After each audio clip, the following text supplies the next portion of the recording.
વિદ્યાર્થી મિત્રો, ધોરણ 10 વિજ્ઞાનના પ્રથમ પાઠ રાસાયણિક પ્રક્રિયાઓ અને સમીકરણોના કેટલાક મુદ્દાઓનો આજે આપણે અભ્યાસ કરીશું. મેં બોર્ડ પર શૈક્ષણિક મુદ્દાઓ લખી દીધેલા છે. સૌથી પહેલા આપણે જોઈશું રાસાયણિક સૂત્ર કોને કહેવાય. તો મિત્રો, ધોરણ 9 માં તમે રાસાયણિક સૂત્રને વ્યાખ્યાયિત કરેલું છે. દાખલા તરીકે પાણીને આપણે H2O તરીકે લખીએ છીએ. તો H2O માં હાઇડ્રોજન અને ઓક્સિજન આવા બે પરમાણુઓ જોડાયેલા છે, જેમાં હાઇડ્રોજનના 2 પરમાણુ છે, ઓક્સિજનનો 1 પરમાણુ છે. તો રાસાયણિક સૂત્ર એટલે કોઈ પણ સંયોજનમાં રહેલા ઘટક તત્વોનું પ્રમાણ દર્શાવતું સૂત્ર.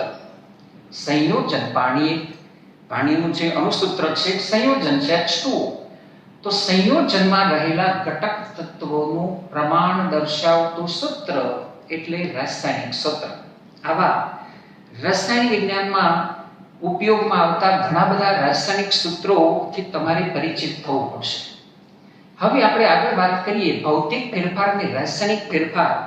આ બંને મુદ્દા પણ આપણા આ પાઠની સાથે રિલેટેડ છે, જે તમે ધોરણ 9 માં શીખી ગયેલા છો.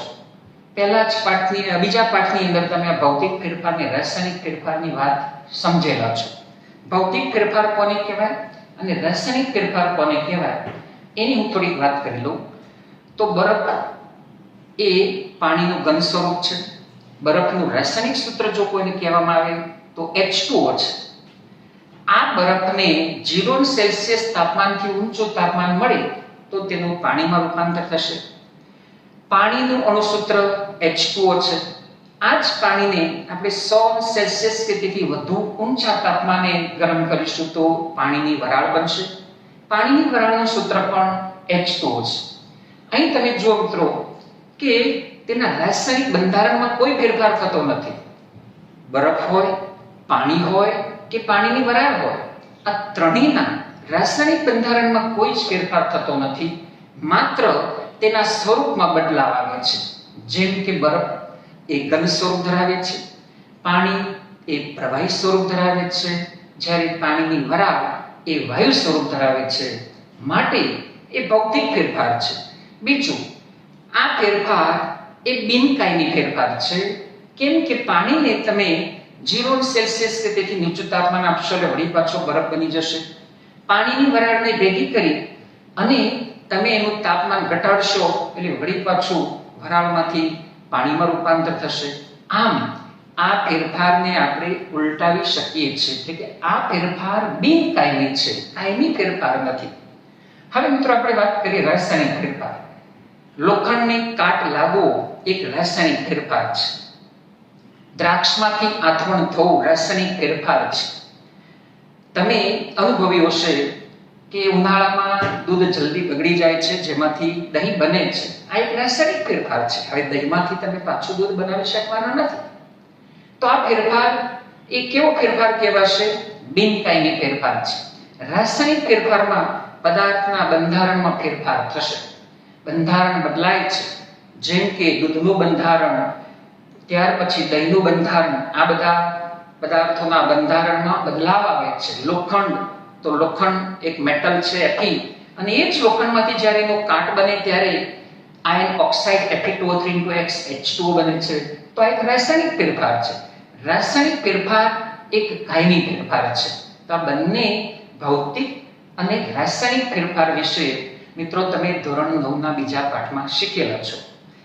હવે આપણે વાત કરીશું રાસાયણિક પ્રક્રિયા અને સમીકરણો, જેમાં સૌથી પહેલી વાત આપણે કરવાની છે રાસાયણિક પ્રક્રિયા કોને કહેવાય.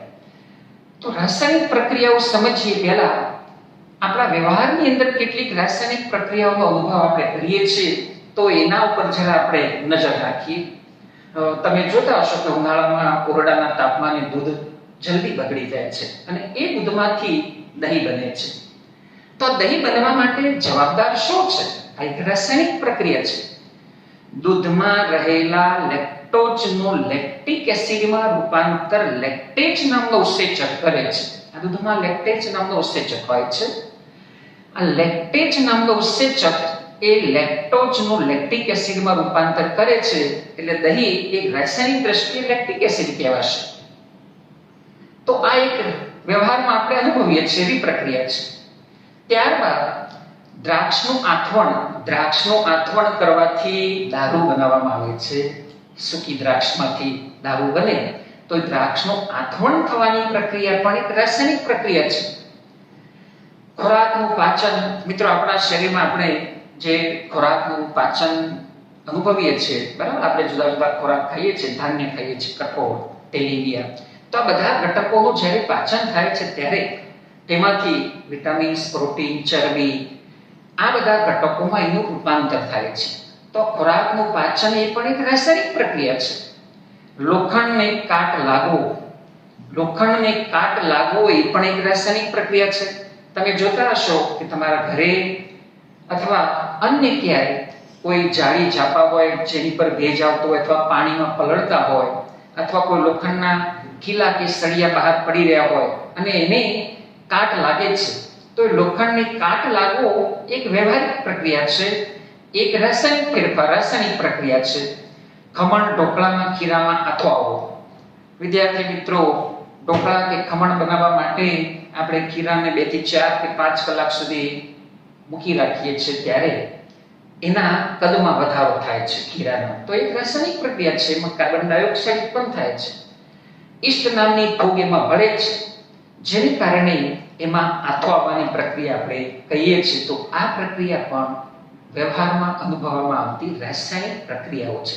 આમ મિત્રો, આપણા વ્યવહારની અંદર આ બધી રાસાયણિક પ્રક્રિયાઓ વણાયેલી જ છે. આપણે જોઈએ જ છે કે આ બધી રાસાયણિક પ્રક્રિયાઓ વ્યવહારમાં આપણને જોવા મળે છે. હવે આ રાસાયણિક પ્રક્રિયાઓને આપણે સૂત્રો સ્વરૂપે જ્યારે દર્શાવીએ ત્યારે રાસાયણિક સૂત્ર તરીકે ઓળખાશે. રાસાયણિક સૂત્ર એટલે શું? તો રાસાયણિક પ્રક્રિયાને રાસાયણિક સમીકરણ અથવા રાસાયણિક સૂત્ર સ્વરૂપે દર્શાવવામાં આવતું સાંકેતિક નિરૂપણ. રાસાયણિક સમીકરણ એટલે રાસાયણિક પ્રક્રિયાને સંયોજનના ઘટક તત્વો સાથે દર્શાવવામાં આવતું સાંકેતિક નિરૂપણ. ચાલો આપણે ઉદાહરણ લઈએ. પાણી છે, H2 અને O2 બે ભેગા થશે ત્યારે પાણી બનશે H2 + O2, એમાંથી H2O બને છે. અહીં આપણે એને સંતુલિત કરીશું, હાઇડ્રોજનના ટોટલ 4 પરમાણુ થશે. તો આ એક રાસાયણિક પ્રક્રિયા છે. હાઇડ્રોજન અને ઓક્સિજન ભેગા થવાથી પાણી બને છે, એક રાસાયણિક પ્રક્રિયા છે. અને એને જ્યારે આપણે એના બંધારણ સ્વરૂપે આપણે દર્શાવીશું ત્યારે એક રાસાયણિક સૂત્ર, રાસાયણિક સમીકરણ તૈયાર થશે. તો હવે મિત્રો, આપણે કેટલીક રાસાયણિક પ્રક્રિયાઓનો અભ્યાસ કરવાનો છે અને આ રાસાયણિક પ્રક્રિયા દરમિયાન આપણને કયા કયા પરિવર્તનો જોવા મળે છે એની વાત પણ આપણે કરીશું. તો પહેલી રાસાયણિક પ્રક્રિયા છે આપણે મેગ્નેશિયમની પટ્ટીનું હવામાં દહન.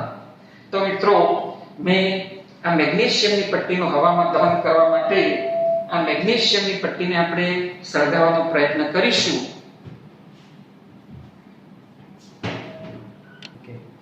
મિત્રો, આપણે પહેલી પ્રવૃત્તિ જોઈશું મેગ્નેશિયમ પટ્ટીનું હવામાં દહન. તો મારી પાસે મેગ્નેશિયમની પટ્ટી છે. પ્રયોગની અંદર આમ તો પાઠ્યપુસ્તકમાં 2 સેન્ટીમીટર જેટલી લાંબી દર્શાવેલી છે, પણ મેં અહીંયા થોડી વધારે લાંબી લીધેલી છે.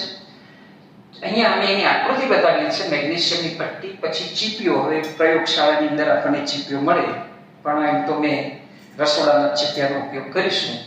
બનશે બર્નરની જરૂર પડે, પણ અહીંયા હું મીણબત્તીનો જ ઉપયોગ કરીશ. આવા આપણા હાથ વગા જે સાધનો હોય એના દ્વારા જ આપણે કેટલાક પ્રયોગો કરીશું. હું તો આ રીતે કેટલાક હાથ વગા સાધનો દ્વારા પ્રયોગો પણ દર્શાવતો હોઉં છું. એક વોચ ગ્લાસની અહીંયા જરૂર પડશે નહીં, તો વોચ ગ્લાસની જગ્યાએ એનો જે પાવડર બનશે, રાખ બનશે, મેગ્નેશિયમ ઓક્સાઇડ, એને હું તમને ગમે તે રીતે બતાવી દઈશ. હવે આપણે પ્રયોગની શરૂઆત કરીશું. તો મેગ્નેશિયમની પટ્ટીનું હવામાં દહન કરવાથી શું થાય છે? આ એક રાસાયણિક પ્રક્રિયા છે. આપણે પ્રથમ પ્રવૃત્તિ આપણા પાઠ્યપુસ્તકમાં આપેલી છે. તો મિત્રો, મેગ્નેશિયમની પટ્ટી તમને એલ્યુમિનિયમ જેવો દેખાશે. આ પટ્ટી પર હવામાં ઓક્સિજન લાગવાને કારણે ઓક્સાઇડ બને છે, મેગ્નેશિયમ ઓક્સાઇડ. એટલે મેં સૌપ્રથમ શું કરેલું છે કે આ ઓક્સાઇડને દૂર કર્યો છે. કારણ કે ઓક્સાઇડને દૂર કરવામાં ના આવે તો ઓક્સિજનના સંપર્કમાં આવશે નહીં, જેથી તેનું દહન નહીં થાય. તેથી મેં એની પર કાચ પેપર ઘસી અને થોડીક સાફ કરેલી છે, જેથી એનો ઓક્સાઇડને દૂર કરેલો છે. હવે આ મેગ્નેશિયમની પટ્ટીને હું આ મીણબત્તી આગળ ધરી અને એનું દહન કરીશ તો શું થાય છે તમે જોશો, પછી આપણે એનું અવલોકન કરીશું. થોડોક સમય લાગશે પણ આ દહન થશે. એની જે રાખ છે એટલે કે મેગ્નેશિયમ ઓક્સાઇડ, એને હું આ બોર્ડ ઉપર જ એટલે કે પાટિયાની ઉપર જ પાડીશ અને તમને બતાવીશ કે શું છે.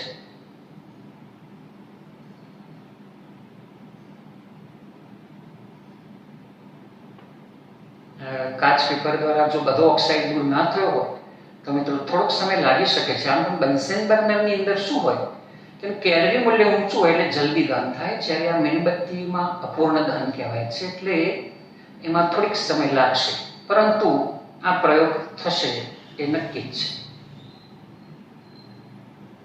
તમે જોઈ શકો છો કે અહીં આ મેગ્નેશિયમની પટ્ટીનું દહન થવાથી તમારી આંખો અંજાઈ જાય તેટલો જગારા મારતો પ્રકાશ ઉત્પન્ન થાય છે. એની નીચે જે રાખ પડશે એ મેગ્નેશિયમનો ઓક્સાઇડ છે. આપણી આંખો ખરેખર તો બંધ કરી દેવી પડે એટલી જગારામાંથી આંખોને અસર કરે એ રીતે. હવે તમે આ જુઓ છો તો પાવડર છે, એ પાવડર મેગ્નેશિયમ ઓક્સાઇડ છે, બરાબર. સફેદ રંગનો રાખ જે ઉત્પન્ન થઈ એ મેગ્નેશિયમ ઓક્સાઇડ છે. આ મેગ્નેશિયમ ઓક્સાઇડમાં જો આપણે પાણી નાખીશું તો શું બનશે? MgOH2, જેને મિલ્ક ઓફ મેગ્નેશિયા કહીશું આપણે. મેગ્નેશિયમ હાઇડ્રોક્સાઇડ બેઝ બનશે. ધાતુનો ઓક્સાઇડ પાણી સાથેની રાસાયણિક પ્રક્રિયાથી બેઝ બનાવે, જ્યારે અધાતુનો ઓક્સાઇડ પાણી સાથેની રાસાયણિક પ્રક્રિયાથી એસિડ બનાવે.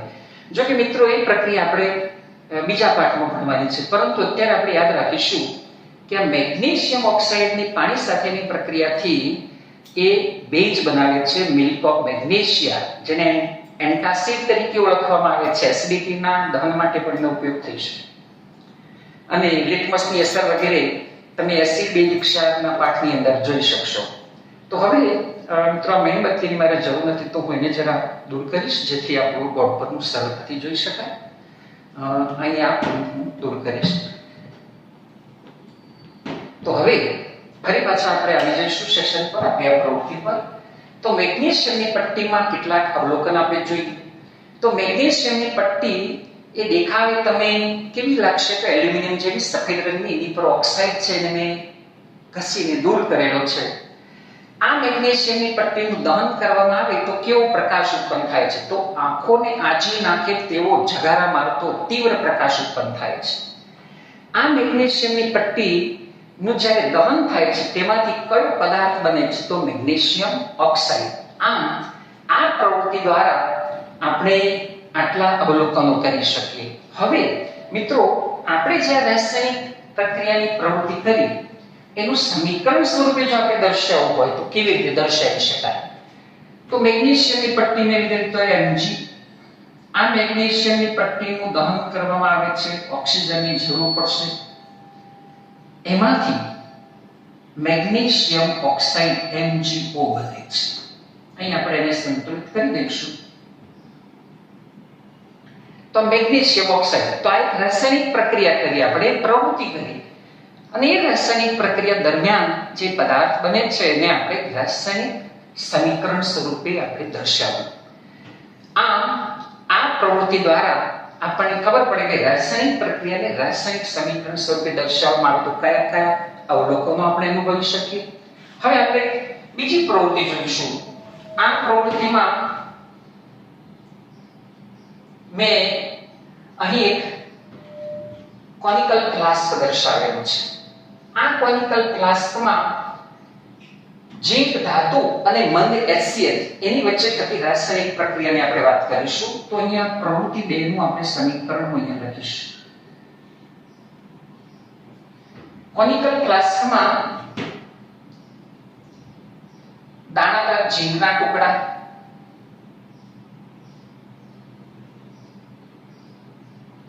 અને મંદ HCl લીધેલું છે. અહીંથી મંદ HCl આપણે એક અહીંયા અંદર કોનિકલ ફ્લાસ્કમાં લીધેલો છે. તો બંને વચ્ચે રાસાયણિક પ્રક્રિયા થવાથી શું ઉત્પન્ન થશે? તો તો અહીં આપણે એક સમીકરણ દર્શાવીશું. પહેલા રાસાયણિક પ્રક્રિયા આપણે જોઈ લઈએ. તો ઝીંક અને HCl અથવા H2SO4 આ બે વચ્ચે રાસાયણિક પ્રક્રિયા થવાથી હાઇડ્રોજન વાયુ ઉત્પન્ન થશે. આ હાઇડ્રોજન વાયુ ઉપર એક કાચની નળીમાંથી તમે જોઈ શકશો. એની ઉપર જો તમે માચીસ વડે એને સળગાવવાનો પ્રયત્ન કરશો તો તે સળગશે. આ પ્રયોગ મિત્રો પ્રયોગશાળામાં શક્ય છે, ગેર શક્ય નથી, એટલે એને આપણે માત્ર આકૃતિ સ્વરૂપે સમજીશું. હવે આની અંદર શું રાસાયણિક પ્રક્રિયા થાય છે એનું સમીકરણ આપણે દર્શાવીએ. તો આપણે અહીંયા જે ધાતુ લીધેલી છે Zn, ઝીંક. આ ઝીંક ધાતુમાં H2SO4 અથવા HCl કંઈ પણ લઈ શકાય. મંદ સલ્ફ્યુરિક એસિડ અથવા મંદ હાઇડ્રોક્લોરિક એસિડ આ બે વચ્ચે રાસાયણિક પ્રક્રિયા કરવામાં આવે તો એમાંથી ZnSO4 વત્તા એમાંથી ડાયહાઇડ્રોજન વાયુ ઉત્પન્ન થાય છે. એટલે કે હાઇડ્રોજન વાયુ આમાંથી ઉત્પન્ન થાય છે. તો આ એક રાસાયણિક પ્રક્રિયા છે જેમાં ઝીંક અને મંદ સલ્ફ્યુરિક એસિડ અથવા મંદ હાઇડ્રોક્લોરિક એસિડ વચ્ચે રાસાયણિક પ્રક્રિયા થવાથી હાઇડ્રોજન વાયુ ઉત્પન્ન થશે. મિત્રો, શિક્ષકોને તાલીમ આપતી વખતે આ પ્રયોગ અમે જીસીઆરટીની પ્રયોગશાળામાં કરેલો અને એમાં એક બેન દ્વારા ભૂલથી એટલો હાઇડ્રોજનનો વિસ્ફોટ થાય એવો બધા ગભરાઈ જાય એ પ્રકારની પ્રવૃત્તિ એ વખતે થયેલી. કારણ કે એમાં ધ્યાન રાખવું પડે. હાઇડ્રોજન તમે જાણો છો એ અત્યંત વિસ્ફોટક વાયુ છે. એટલે આ પ્રયોગ કરતી વખતે ખૂબ જ કાળજી લેવી પડે, કારણ કે આનું કેલરી મૂલ્ય 150% વધારે છે. તો આવી રાસાયણિક પ્રક્રિયા આપણે આ રીતે દર્શાવી શકીએ. ત્રીજી રાસાયણિક પ્રક્રિયા આપણે લઈશું લેડ નાઇટ્રેટ અને પોટેશિયમ આયોડાઇડ વચ્ચે થતી રાસાયણિક પ્રક્રિયા. આ પ્રક્રિયાને આપણે સમીકરણ સ્વરૂપે જોઈ લઈશું. તો હું અહીંયા એક સમીકરણ લખી દઉં છું. લેડ નાઇટ્રેટ તો PbNO3 અને પોટેશિયમ આયોડાઇડ Ki. આ બે વચ્ચે રાસાયણિક પ્રક્રિયા કરવામાં આવે તો એમાંથી શું બને છે? તો એમાંથી PbI2 વત્તા KNO3 પોટેશિયમ નાઇટ્રેટ. PbI2 ને આપણે લેડ આયોડાઇડ કહીશું. લેડ આયોડાઇડ ને આપણે સંતુલિત કરી દઈશું. પોટેશિયમના 2 પરમાણુ છે, નાઇટ્રોજનના 2 પરમાણુ કરવા પડે તો નાઇટ્રોજનના 2 કરવા માટે હું અહીંયા આગળ મૂકી દઉં છું. અહીં Pb ની આગળ હું 2 મૂકી દઈશ તો આયોડાઇડના અને પોટેશિયમ આયોડાઇડ આ બે વચ્ચે રાસાયણિક પ્રક્રિયા કરવામાં આવે તો લેડ આયોડાઇડ અને પોટેશિયમ નાઇટ્રેટ બને છે. હવે મિત્રો, લેડ નાઇટ્રેટ એક સફેદ રંગનો પાવડર છે. આ લેડ નાઇટ્રેટનો જેલી દ્રાવણ તૈયાર કરવામાં આવે છે પાણીમાં નાખી અને પોટેશિયમ આયોડાઇડ. આ લેડ નાઇટ્રેટ અને પોટેશિયમ આયોડાઇડ આ બે વચ્ચે રાસાયણિક પ્રક્રિયા કરવામાં આવે તો એમાંથી આપણને PbI2 લેડ આયોડાઇડના પીળા રંગના અવક્ષેપ મળે છે. હવે તમને પ્રશ્ન થાય કે આ રાસાયણિક પ્રક્રિયામાં આપણે શું અવલોકન કરી શકીએ? કે કેટલાક પ્રશ્નો આપણે જોઈ લઈએ. લેડ નાઇટ્રેટ કેવા રંગનો પાવડર છે? તો લેડ નાઇટ્રેટ એ સફેદ રંગનો પાવડર છે. આ પ્રક્રિયા કેવા પ્રકારની પ્રક્રિયા કહેવાય? આ પ્રક્રિયા એ દ્વિવિસ્થાપન પ્રક્રિયા કહેવાય. આ પ્રક્રિયા દરમિયાન જે નિપજ ઉત્પન્ન થાય છે તે કેવી જોવા મળે છે? તો પીળા રંગના લેડ આયોડાઇડના અવક્ષેપ જોવા મળે છે. આમ વિદ્યાર્થી મિત્રો, રાસાયણિક પ્રક્રિયાને આપણે તેના સંયોજનોના સૂત્ર સ્વરૂપે જ્યારે દર્શાવીએ ત્યારે એ રાસાયણિક સમીકરણ બનશે. આવી કેટલીક પ્રક્રિયાઓ અથવા પ્રવૃત્તિઓ દ્વારા આપણે રાસાયણિક પ્રક્રિયા અને રાસાયણિક સમીકરણનો સંબંધ જોઈ શકીએ. હવે આ રાસાયણિક સમીકરણ અને રાસાયણિક પ્રક્રિયા દરમિયાન કેવા ફેરફારો જોવા મળે છે એની વાત આપણે કરીશું. વિદ્યાર્થી મિત્રો, આપણે આ કેટલીક પ્રવૃત્તિઓનો અભ્યાસ કર્યો. હવે આ રાસાયણિક પ્રક્રિયા દરમિયાન કેવા ફેરફારો જોવા મળે છે એની વાત આપણે કરી દઈએ. 2 ગુણની અંદર તમને આવો પ્રશ્ન પૂછી શકે કે રાસાયણિક પ્રક્રિયા દરમિયાન જોવા મળતા ફેરફારો વર્ણવો. તો પહેલો ફેરફાર આપણે જોઈ ગયા. જો તમે આ પ્રયોગમાં આ પ્રવૃત્તિ 2 નો જો અભ્યાસ કરશો તો અહીં તમે કોનિકલ ગ્લાસને અડશો તો એ ગરમ લાગશે, તો તાપમાનમાં ઉત્પન્ન થયેલો તાપમાનમાં પરિવર્તન જોવા મળ્યું, કારણ કે હાઇડ્રોજન વાયુ ઉત્પન્ન થાય છે. એટલે આપણે આ એક ફેરફાર નોંધી શકીએ કે તાપમાનમાં પરિવર્તન જોવા મળે છે. બીજો ફેરફાર, એની ભૌતિક અવસ્થા બદલાય છે. કેટલીક રાસાયણિક પ્રક્રિયાઓ એવી છે જે આપણે એસિડ બેઝ ક્ષારમાં પણ જોઈશું, જેમાં તમે રંગ પરિવર્તન પણ અનુભવશો, જેમાં જુદા જુદા કલર્સ બની શકે એવી પણ રાસાયણિક પ્રક્રિયાઓ છે. તો રંગ પરિવર્તન જોવા મળે, ત્યારબાદ તાપમાનમાં ફેરફાર જોવા મળે, ભૌતિક અવસ્થા એમાં પણ ફેરફાર જોવા મળે, તેમજ કેટલીક રાસાયણિક પ્રક્રિયાઓમાં વાયુઓ પણ ઉત્પન્ન થતા હોય છે, જેમ કે કાર્બન ડાયોક્સાઇડ વાયુ ઉત્પન્ન થાય, હાઇડ્રોજન વાયુ ઉત્પન્ન થાય, નાઇટ્રોજન ડાયોક્સાઇડ વાયુ ઉત્પન્ન થાય. આવા વાયુઓ પણ ઉત્પન્ન થતા હોય એવી પ્રક્રિયાઓ પણ છે. મિત્રો, આ વ્યવહારની પ્રક્રિયાની આપણે વાત કરી દઈએ તો આપણા ઘરની અંદર ક્યાંક વ્હાઇટ વોશ કરવાનું હોય તો તમે જોશો કે કળી ચૂનો આપણે લાવીએ છીએ, કળી ચૂનાને પાણીમાં પલાળીએ છીએ તો CaO H2O એમાંથી ચૂનાનું નિત્ર્યું પાણી બનશે, બરાબર. CaOH twice આ ચૂનાના નિત્ર્ય પાણીને આપણે દિવાલ પર લગાડીશું એટલે વળી પાછો વાતાવરણનો CO2 એની સાથે પડશે એટલે કેલ્શિયમ કાર્બોનેટ, બરાબર, લાઇમસ્ટોનનું પડ દિવાલ પર લાગશે. તો આવી પ્રક્રિયાઓ દ્વારા પણ આપણે સમજી શકીએ કે કેટલાક ફેરફારો જોવા મળે છે.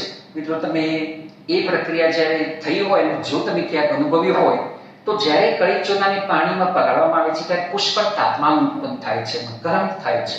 માટલીમાં કે એમાં ક્યાંક એને પલાળવામાં આવે તો ખૂબ જ ઊંચું તાપમાન ઉત્પન્ન થાય છે, કાર્બન ડાયોક્સાઇડ ઉત્પન્ન થાય એટલે કે વાયુ ઉત્પન્ન થાય, રંગ પરિવર્તન જોવા મળે, ત્યારબાદ તાપમાનમાં પરિવર્તન જોવા મળે, ભૌતિક અવસ્થામાં પરિવર્તન જોવા મળે. આવા ફેરફારો આપણે રાસાયણિક પ્રક્રિયા દરમિયાન જોઈ શકીએ છીએ.